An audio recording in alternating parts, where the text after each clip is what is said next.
Thanks, Douglas. So, I'm Anthony Fassero. I'm the Director of Reality Capture Solutions at here. And I'm here to talk about our collaboration with CyArk.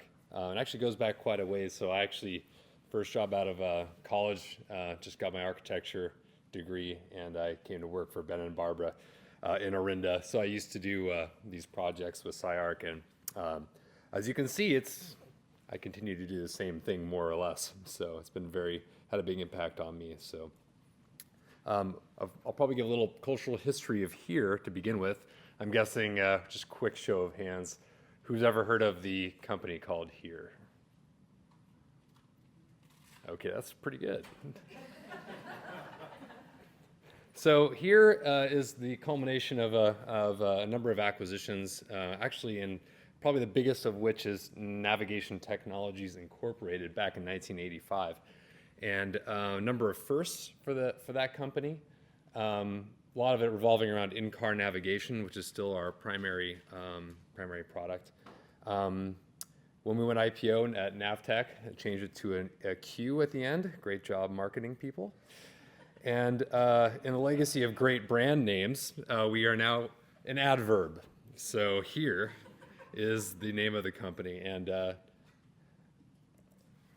about that, so in the larger Nokia context, Here is actually one of three major divisions of Nokia. It's its own company and its own brand. So obviously that puts us a little bit different from what is so I guess the mobile phone division, for those who are wondering, that's what was sold to Microsoft. I get that question a lot. Nokia still has their technology and IP program, so Nokia Technologies. Nokia Networks, previously known as Nokia Siemens Networks, for broadband solutions servicing over 4 billion users worldwide, and then Here for maps and the location intelligence business. So I'm going to be speaking about that today. And one way to look at this is why a separate brand Here? Why make a company about a location platform? And it really comes down to a couple of questions. I guess you can think of the internet as being, answering certain basic questions. Google being the search cloud, answering the what question. Facebook being the social cloud, answering the who question. And I guess being the adverb of where, well, let's make it here. And that will be the location cloud. So bringing location to all parts of the web. And it's quite staggering, actually. Here is actually being used a tremendous amount by probably more of you than we're showing hands. You probably don't realize it. So there are, each week there are billions of transactions on the Here location cloud. And of course, hundreds of millions of routing requests, getting cars and people from point A to point B efficiently, as well as other local search and traffic as well, providing probe data from cell phones to help you better navigate and avoid traffic. And that map is something that, and this is supposed to show a little cycle or something here, but it's actually a huge process to create that location platform and all that data. So you'll probably, if you haven't seen it, check out the car outside. There's hundreds of cars that are driving all over the world that are capturing data about the real world. In addition to that, that's not enough.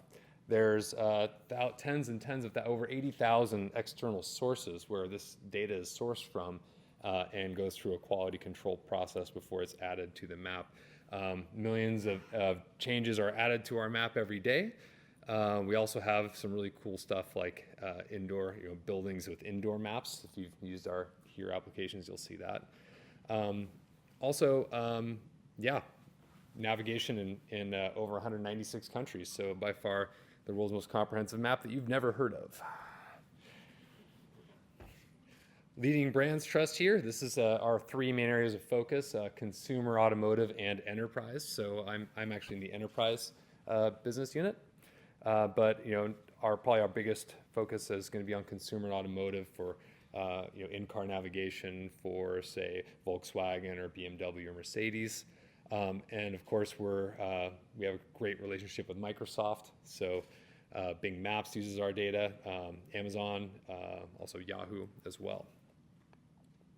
not to mention, excuse me, on the enterprise side, our maps are being used for all sorts of infrastructure and asset management applications, say like Esri or even like parcel delivery like FedEx. So the vision is, back to that consumer, automotive, and enterprise, the vision around our business is really to take all of those sources of information and bring them together, so that at the end of the day, we can compute the right map for the context for every moment.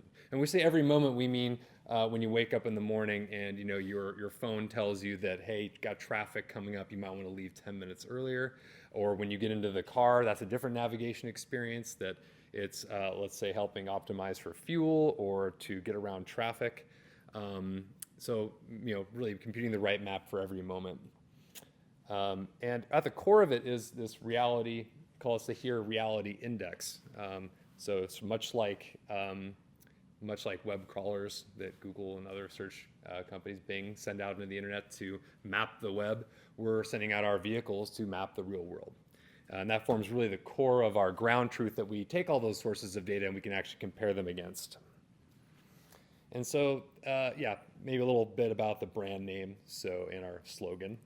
We want to create delightful experiences to make it easier for people and actually things to get around, as well as autonomous cars become more and more prevalent, and to live sustainably with our urban environment and to protect our world, which I thought was interesting because that also says something from, again, our standard corporate deck, which I think makes us align quite well with CyArk. So here, maps for life, or in Spanish, por vida. So now I'm going to talk about our reality capture technology, what's going on all those vehicles. There's a picture of the vehicle and there's one out front, but so at the root level, what we're talking about is imagery and LiDAR data, that combination. So it's not just a picture and it's not just a 3D point cloud, but the combination gives you that full color and surface information, a 3D model of the real world. So we collect that full panoramic image every 6 meters as a car drives down the street. And the laser's constantly spinning, and you can see that little field of view as it sweeps forward and backward. And that's generating about 700,000 points per second as the vehicle drives. Every now and then, there's a revolution in map making. Here, True is one of them. True collects hyper-accurate detail about the world we live in, and more of it than anybody else. This technology helps us create a real-life 3D model of the world. Here, True takes mapping to the next level. Our cars don't just use GPS to gather data. They have sophisticated motion sensors and 360-degree cameras. They use laser light radar, known as LiDAR, to record unprecedented detail. As a result, the data quality in Here maps is unbelievable. They're more accurate, more comprehensive, and more immersive than other digital maps. True collects information on lane markings, traffic lights, and speed limits, which make your navigation experience incredibly accurate. The same accuracy applies to our augmented reality applications too. With the help of True, Here maps are dynamic and constantly refined, so you'll always know where you are and exactly where you're going.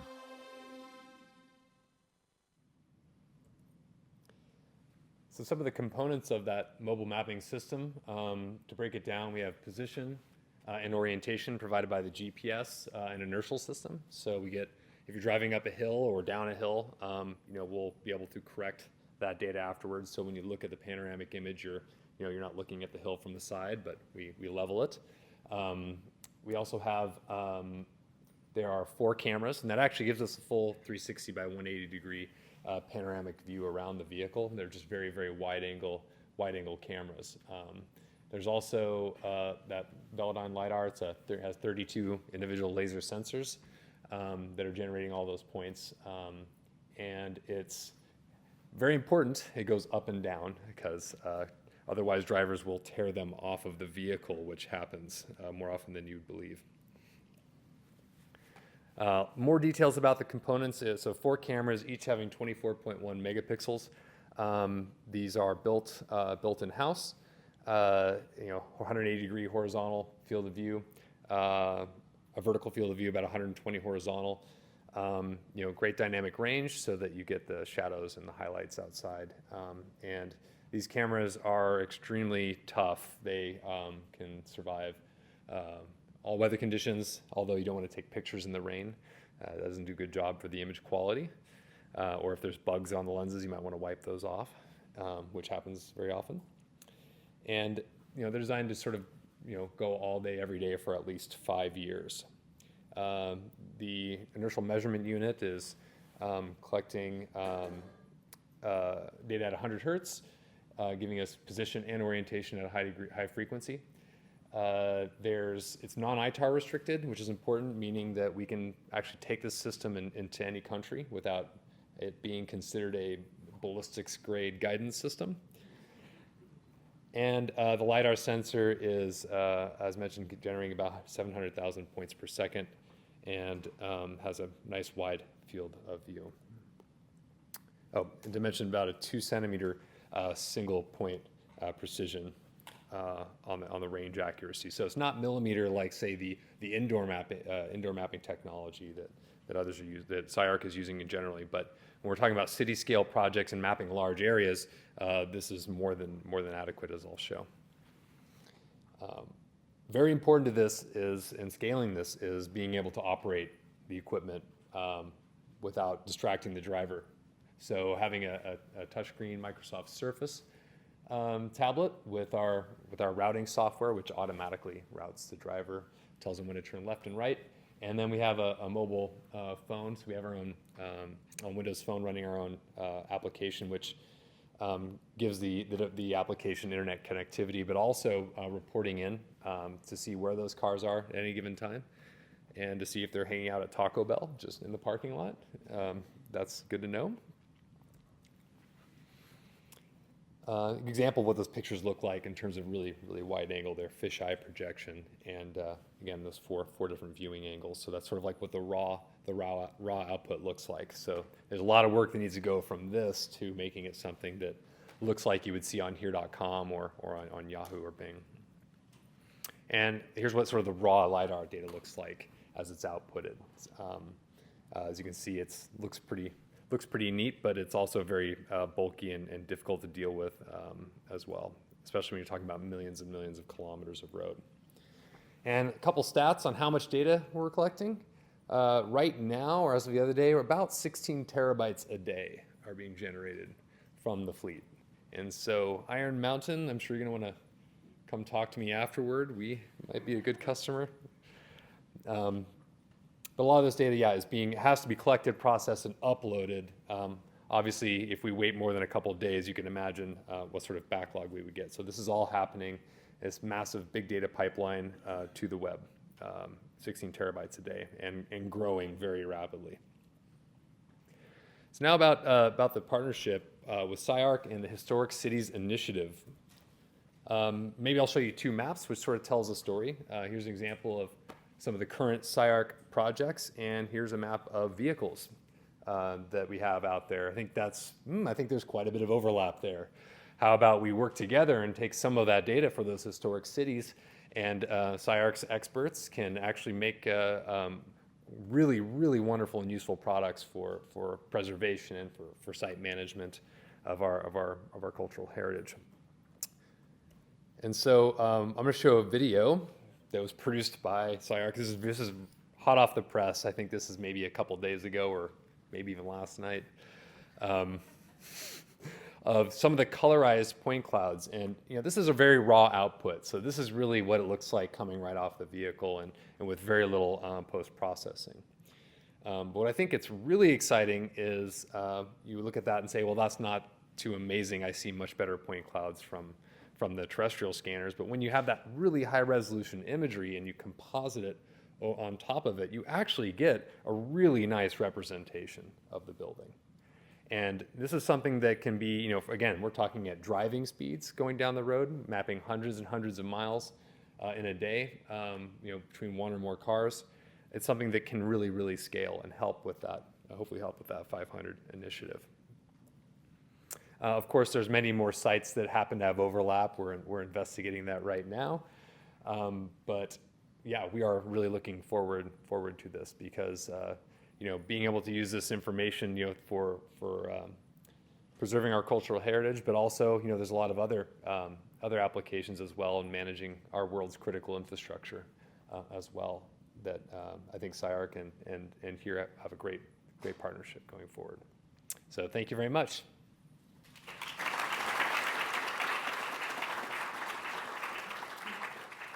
Any questions? What's your effective range to keep that 2 centimeter accuracy? How far away from the vehicle can you get that accuracy? So the specification on the Velodyne 32 is what is it? Less than 2 centimeter at 25 meter range, and so this is the maximum range is about 70 to 85 meters, depending on reflectivity. So if it's a white object, it's going to give you a better return than say like a black light poster that's all felt or something. You said you could drive 65 miles an hour and do that, or what's your optimal speed? Yeah, just speed limits, posted speed limits. Yeah, so 65 miles an hour is not a problem. How bumpy can the roads be? The roads can be bumpy. The vehicle takes out most of that. So the tires are pretty good at getting out the high frequency vibrations, same with the shocks. So by the time it gets to the roof rack, it's generally low frequency vibrations, which don't really damage the equipment too much. Yeah, if at all, really. You're saying that the resolution will be the same at 25 miles per hour as 65 miles per hour? The resolution of the images, yeah, they're going to be collected.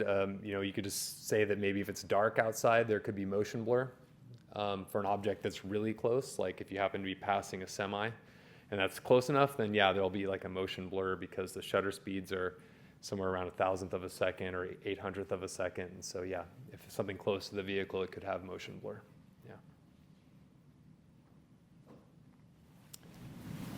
Good question. Are you in China? And how does your system compare to what Google's doing? So are we in China? Not that I know of. Maybe one of you can tell me.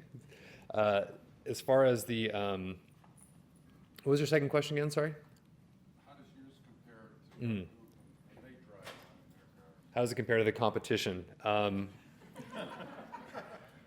We have, I'd say there's always going to be a leapfrogging game, where our competition, we're always going to be battling each other. When we put out our vehicles, another year later, someone else puts out their vehicles. But I think the big difference is our customers require a high degree of accuracy.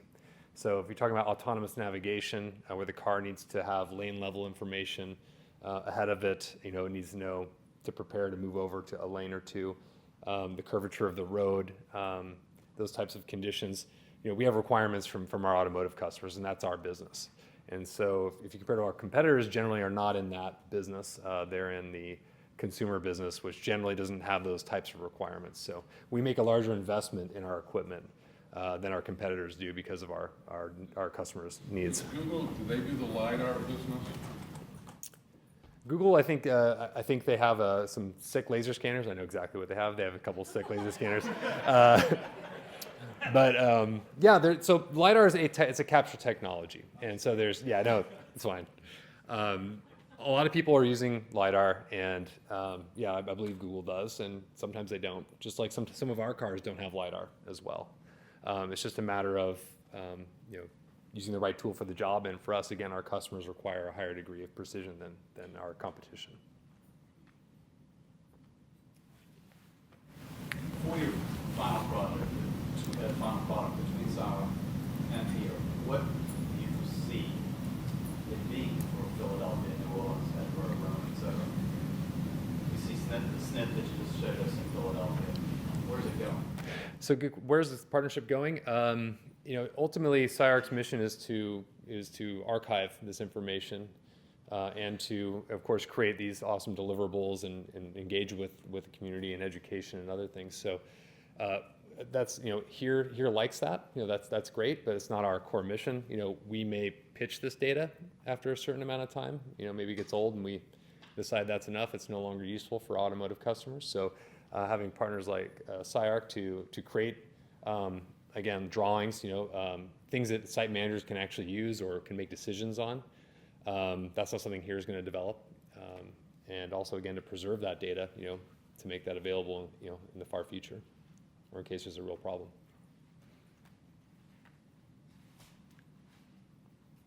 All right, thanks.